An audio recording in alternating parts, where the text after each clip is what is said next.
Hello everyone, स्वागत है आप सभी का जीएसपी यूट्यूब चैनल पर। मैं हूं देवाशीष और आज के इस लेक्चर में हम देखेंगे एक्रोमेगेली के बारे में। राइट, एक्रोमेगेली क्या है, इसका इंट्रोडक्शन के बारे में यहाँ पर हम बात करेंगे।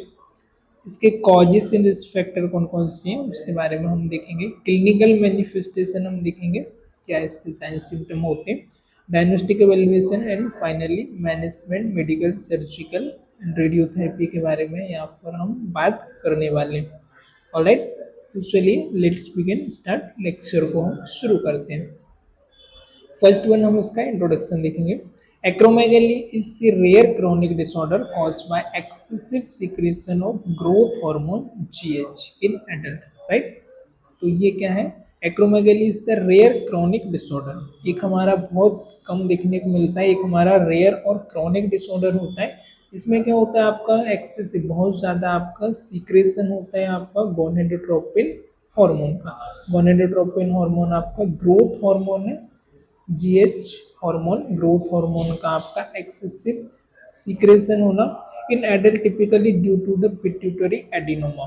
राइट, इन एडल्ट में क्यों होता है ये ग्रोथ हार्मोन का excessive secretion? Due to pituitary gland में आपके एडिनोमा होने की वजह से हो सकता है।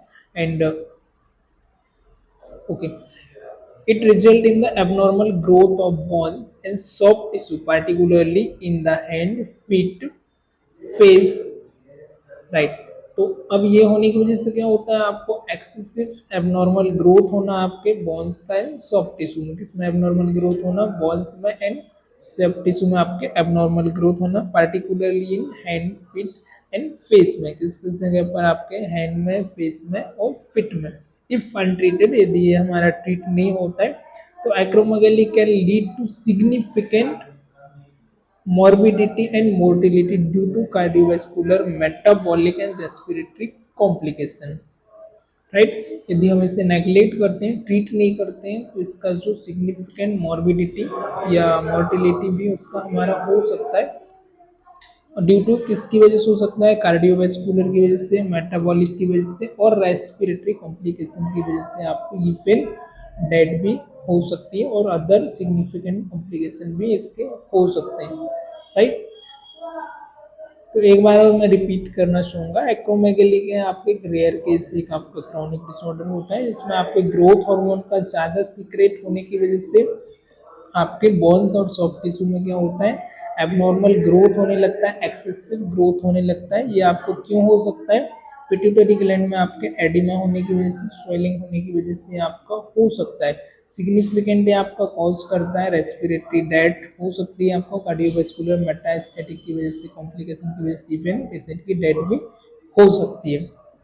अब हम बात करेंगे कॉजेस एंड रिस्क फैक्टर के बारे में। इसके कौन कौन से कॉजेस एंड रिस्क फैक्टर है? फर्स्ट है आपका पिट्यूटरी एडिनोमास। पिट्यूटरी में आपका एडिनोमा होना, उसकी वजह से आपको हो सकता है। सेकेंड हो सकता है आपका account for over 95% of cases. Right, first pituitary adenoma की वजह से अकाउंट फॉर ओवर 95% जो केसेस देखने को मिले वो पिट्यूटरी एडिनोमा की वजह से होता है। टिपिकली बिनाइन सोमेटोट्रोप एडिनोमास इन एंटीरियर पिट्यूटरी ग्लैंड। किसकी वजह से? अनदर हो सकता है आपका बिनाइन सोमेटोट्रोप एडिनोमास होना, कहाँ पर? आपके एंटीरियर पिट्यूटरी ग्लैंड में। एटोपिक जीएच और GH RN secretion, gonadotropin hormone growth hormone आपका एटोपिक सीक्रेशन होना, एक्सेसिव सीक्रेशन होना, इसकी वजह से हो सकता है। Rarely tumour outside the pituitary gland, ये रेयरली देखने को मिलता है बट फिर भी रेयरली आपका ट्यूमर पिट्यूटरी ग्लैंड के आउटसाइड है, एटोपिक है, उसकी वजह से हो सकता है। एग्जाम्पल के लिए आपका लंग्स में होना, पैनक्रियास में होना, इस रीजन की वजह से आपको हो सकता है। में सीक्रेट जीएच और ग्रोथ में सीक्रेट जीएच और growth hormone releasing hormone. Right, तो ये आपका जीएच को सीक्रेट कर सकता है और ग्रोथ हार्मोन जो होते हैं आपका रिलीजिंग हार्मोन है, GH NR, growth releasing hormone का एक्सेसिव सीक्रेशन की वजह से।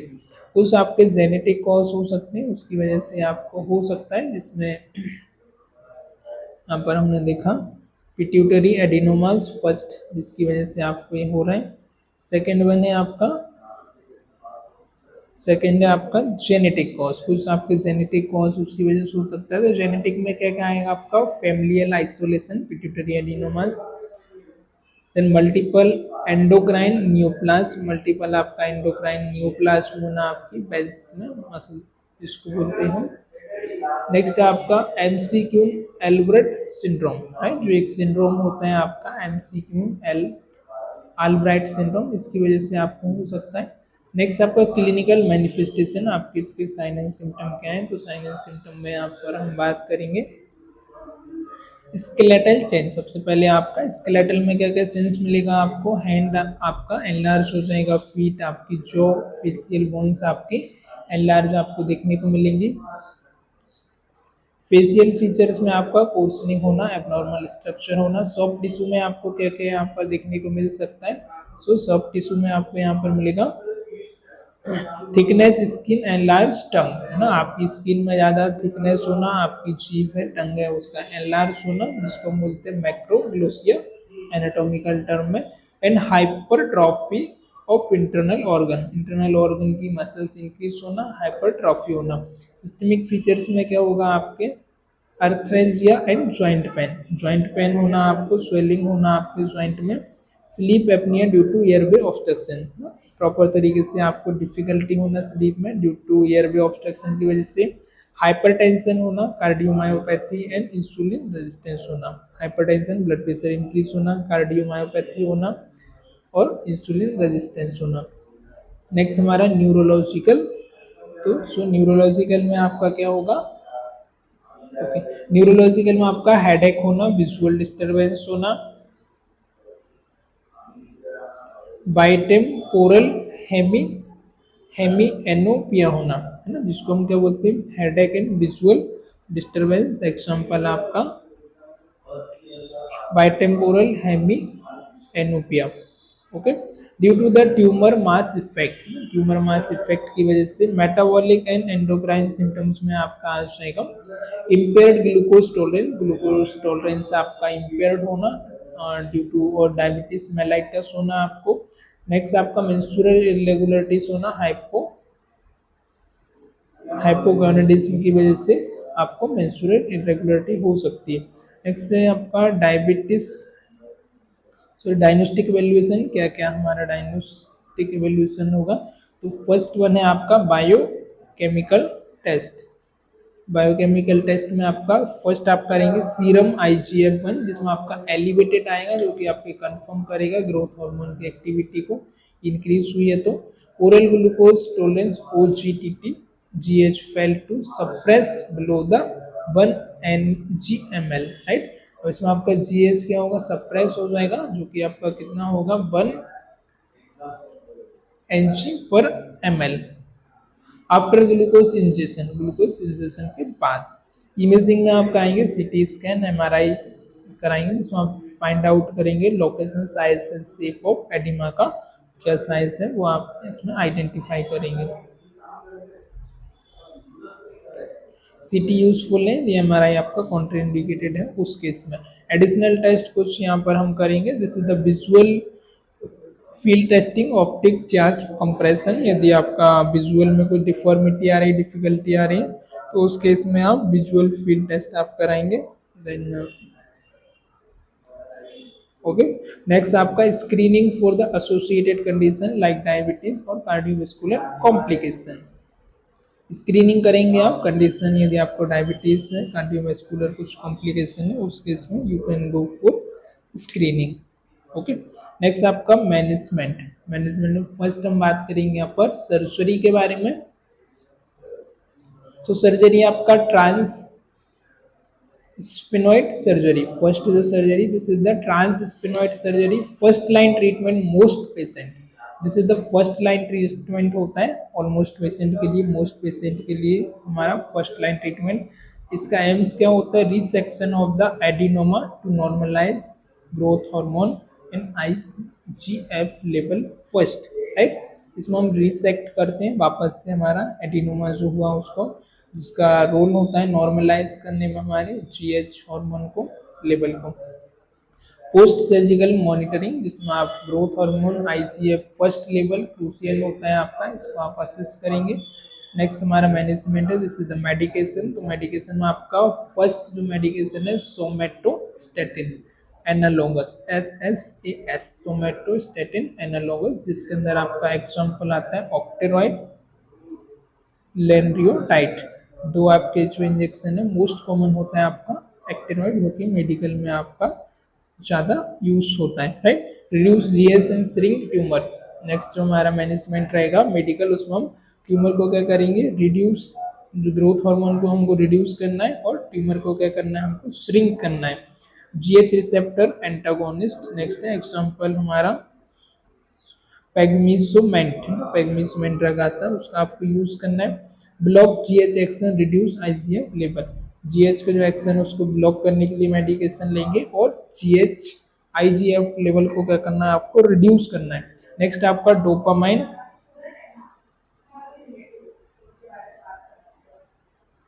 डोपामाइन एगोनिस्ट, एग्जांपल आपका कैवर्गोलिन, कैवर्गोलिन और bromocriptine.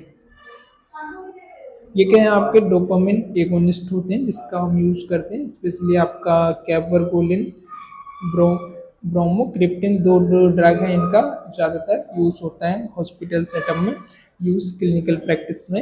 Useful in the mild cases as adjuvant therapy, mild cases में आप एडजुसेंट थेरेपी का भी यूज कर सकते हैं।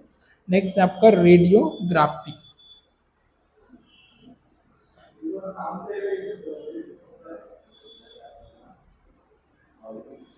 radiography triggers for the patient with residual tumor post surgery or residence to medical therapy।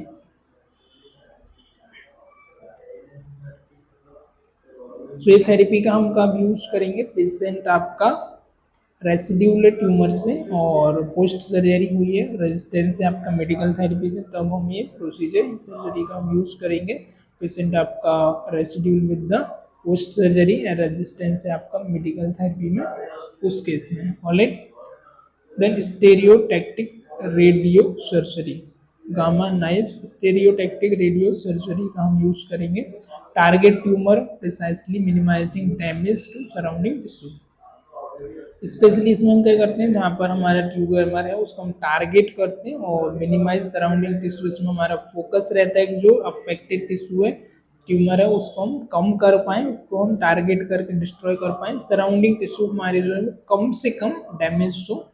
And conventional therapy use less frequent due to the delay effect and risk hypopituitarism, use less frequently, इसको हम बहुत कम use करते हैं, less frequently होती है, क्यों, क्योंकि इसका जो इफेक्ट है थोड़ा सा डिले होता है और रिस्क होता है इसमें हाइपोपिट्यूटरिज्म का। हाइपोपिट्यूटरिज्म में हमने अर्लियर लेक्चर में समझ चुके, यदि आपने लेक्चर नहीं देखा है अभी जा करके आप चेक करिए प्ले लिस्ट में, right. Then follow up and monitoring, next one हमारा follow up and monitoring, regular measurement आपका आईसीएफ फर्स्ट लेवल का, जीएच हार्मोन का आपको फॉलो अप लेना है, मेडिकल चेकअप आपका कराना है, periodic imaging to assess tumour growth ना, वापस से आप टाइम टू टाइम आप इमेजिंग स्टडी कराते हैं, जिसमें आपका रीग्रोथ तो नहीं हुआ ट्यूमर का, उसको आपको फाइंड आउट करना है। Monitoring for complication like hypopituitarism, diabetes and cardiovascular disease. Alright, monitor करना है आपको complication like hypopituitarism, diabetes and cardiovascular disease को। So thank you. It's all about the acromegaly, right? एक बार हम इससे रिव्यू करते हैं। Acromegaly is the rare case, एक आपका क्रॉनिक डिसऑर्डर होता है, पर बहुत कम देखने को मिलता है। इसमें आपका ग्रोथ हार्मोन उसका एक्सेसिव सिक्रेशन होता है, ज्यादा सिक्रेशन होता है। क्यों ये हो सकता है, आपका पिट्यूटरी में एडिनोमा होने की वजह से हो सकता है। और ये जब आपको होता है जिसमें आपका सॉफ्ट टिश्यू को इंजुरी होती है, सॉफ्ट टिश्यू में आपका इंजुरी होना, सॉरी सॉफ्ट टिश्यू में आपका इन बोन्स में क्या होना, particularly hand and face and feet की बोन में एनलार्जमेंट होना, एबनॉर्मल ग्रोथ होना। यदि हम इसे ट्रीट नहीं करते हैं, सिग्निफिकेंटली मॉर्बिडिटी एंड मोर्टिलिटी को कॉज करता है ड्यू टू आपका cardiovascular disease, metabolic disease and respiratory complication भी हो सकते हैं, और ये कॉम्प्लिकेशन की वजह से इवन डेथ भी हो सकता है, राइट। कॉजेस किस किस वजह से हो रहा है, तो जो 95% ऑफ केसेस देखने को मिलते हैं वो पिट्यूटरी एडिनोमा की वजह से होता है। एंड टिपिकली आपका विनाइन सोमेटोट्रोपिन एडिनोमास की वजह से हो सकता है। एटोपिक ग्रोथ हार्मोन और गोनेडोट्रोपिन रिलीजिंग हार्मोन की वजह से भी आपका हो सकता है। रेयरली आपका आउटसाइड ट्यूमर हुआ है उस केस में आपका हो सकता है। एंड जेनेटिक कॉजेस की वजह से हो सकता है। Familial isolation, multiple endocrine neoplasm की वजह से भी आपका हो सकता है, राइट। और साइन एंड सिम्टम इसका क्या है, स्केलेटल में आपका एनलार्ज फीट होना, आपकी जो एनलार्ज होना, फेशियल बोन आपका एनलार्ज होना, हैंड की बोन आपकी एनलार्ज होना, हाथ और पैन की जो बोन हो लेंदी होना, ज़्यादा लंबी होना। कोर्सनिंग ऑफ द फेशियल फीचर्स में आपके चेंजेस देखने को मिलना। सॉफ्ट टिश्यू में आपके ओवर ग्रोथ होना, थिकनेस होना, एनलार्ज आपका टंग होना, है ना। सिस्टमेटिक में आपका जॉइंट पेन होना, स्लीप एपनिया होना, ईयर में ऑब्स्ट्रक्शन होना, हाइपरटेंशन होना, कार्डियोमायोपैथी होना, इंसुलिन रेजिस्टेंस होना, हेडेक होना, विजुअल डिस्टर्बेंस होना सीवियर केस में। मेटाबॉलिक में आपका इम्पेयर्ड ग्लूकोज होना, impaired glucose tolerance, diabetes mellitus, menstrual irregularities. Diagnostic में आपका बायोकेमिकल टेस्ट, इमेजिंग और एडिशनल टेस्ट आपका visual test if necessary. Surgery में है आपका transsphenoidal surgery, first line treatment है मोस्ट पेशेंट के लिए, जिसमें रिसेक्ट करते हैं हम एडिनोमास को। मेडिकेशन में आपका है सोमेटोस्टेटिन, एग्जाम्पल के लिए आपका somatostatin analogues, example octreotide and lanreotide, right. जो दो मेडिकेशन है इनका हम यूज करते हैं, most of the time clinical setting में यूज होती है। This is the first tries of treatment. Then GR receptor में आपका एंटागोनिस्ट हम यूज करते हैं, एग्जाम्पल में आपका जैसे कि पेगबिस पेगबिसोमेंट एंड डोपामाइन एंटागोनिस्ट का भी यूज होता है, cabergoline and bromocriptine, right. Alright, radiotherapy का भी हम यूज करते हैं, targeted therapy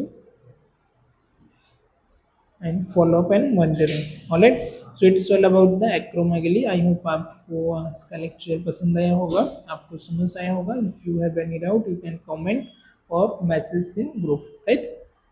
okay, thank you for watching this, keep learning, keep growing, bye bye, take care.